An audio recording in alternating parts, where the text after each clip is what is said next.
Hello guys, welcome to my YouTube class. आज हम बात करेंगे मोस्ट इंपॉर्टेंट टॉपिक के बारे में, जो है यूनिफाई पेंशन स्कीम। जी हाँ, यूनिफाई पेंशन स्कीम जो इस टाइम बहुत विवाद और चर्चाओं में है। तो यूनिफाई पेंशन स्कीम क्या है, ये जानने से पहले हम जानेंगे कि क्यों लानी पड़ी यूनिफाई पेंशन स्कीम। आखिर रीजन क्या था यूनिफाई पेंशन स्कीम को लाने का। तो केंद्र सरकार के कर्मचारी जिनको एनपीएस मतलब कि हमारी जो न्यू पेंशन योजना है, न्यू पेंशन हमारी जो स्कीम है, एनपीएस मतलब कि जो न्यू पेंशन स्कीम है उसका लाभ मिल रहा था और उसमें कोई पेंशन सुनिश्चित नहीं थी। उसमें से भी उनको अपनी सैलरी में से योगदान देना पड़ता था। इसी के चलते एनपीएस को लेकर बहुत विवाद हो रहा था और 2004 में खत्म की गई ओपीएस ओल्ड पेंशन स्कीम को लाने की मांग की जा रही थी। इसी विवाद के चलते अगस्त 2024 में तत्कालीन सचिव टीवी सोमनाथ की अध्यक्षता में एक कमेटी का गठन किया गया। इस कमेटी में राज्यों के वित्त सचिव, एम्प्लॉय यूनियन और केंद्रीय कर्मचारी संगठनों के साथ एक चर्चा की गई और मशवरे के बाद यूनिफाई पेंशन स्कीम लाने की सिफारिश की गई। और 24 अगस्त 2024 को यूनिफाई पेंशन स्कीम लाने की मांग को पूरा कर दिया गया और ये स्कीम 1 अप्रैल 2025 को लागू की जाएगी। अब हम जानते हैं क्या है unify pension scheme. Unify pension scheme सरकार द्वारा एक नई योजना है जो केंद्र सरकारी कर्मचारियों को दी जाएगी। इस योजना के तहत एक सुनिश्चित पेंशन दी जाएगी केंद्र कर्मचारियों को।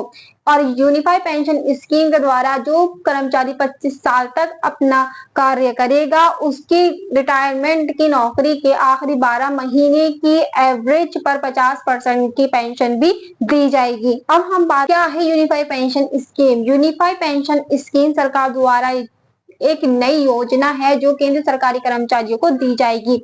इस योजना के तहत एक सुनिश्चित पेंशन दी जाएगी केंद्र कर्मचारियों को।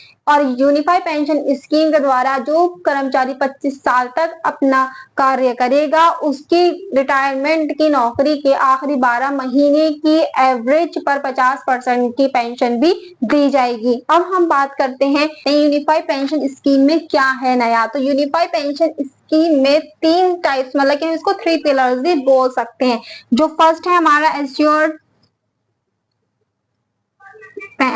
पेंशन मतलब कि हमारी जो एक निश्चित पेंशन है। सेकंड है हमारा एश्योर्ड फैमिली पेंशन मतलब जो हमारी एक पारिवारिक पेंशन है जो परिवार को दी जाएगी। तीसरा है हमारा एश्योर्ड मिनिमम पेंशन मतलब कि एक लमसम जो कम से कम पेंशन हमारी दी जाएगी।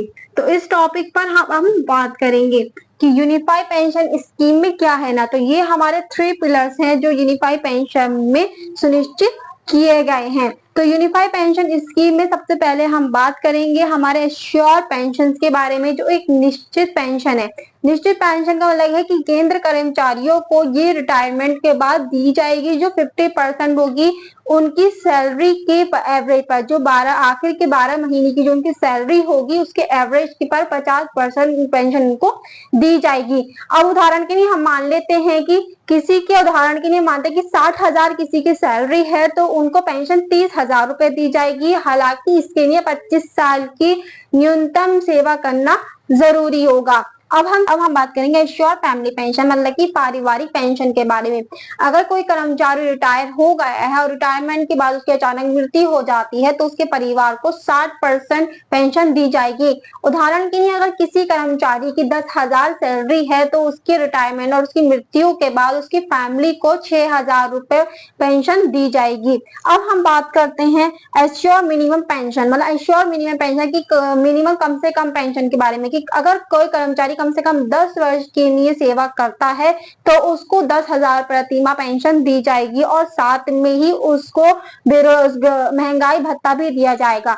महंगाई भत्ता क्योंकि महंगाई डे बाय डे प्रोग्रेस करती ही जा रही है तो उसके अकॉर्डिंग ही उसको पेंशन दी जाएगी। तो एनपीएस और ओपीएस में हम डिफरेंट बताते हैं। पहले हम जान लेते हैं कि ये अलग क्यों है। तो एनपीएस में जो प्राइवेट और सरकारी है वो दोनों ही अपना अकाउंट खुलवा सकते थे, जबकि ओपीएस में सरकारी कर्मचारियों की पेंशन नहीं कटती थी, जबकि एनपीएस में पेंशन के साथ 10% पेंशन के साथ डीएबी की भी कटौती की जाती है।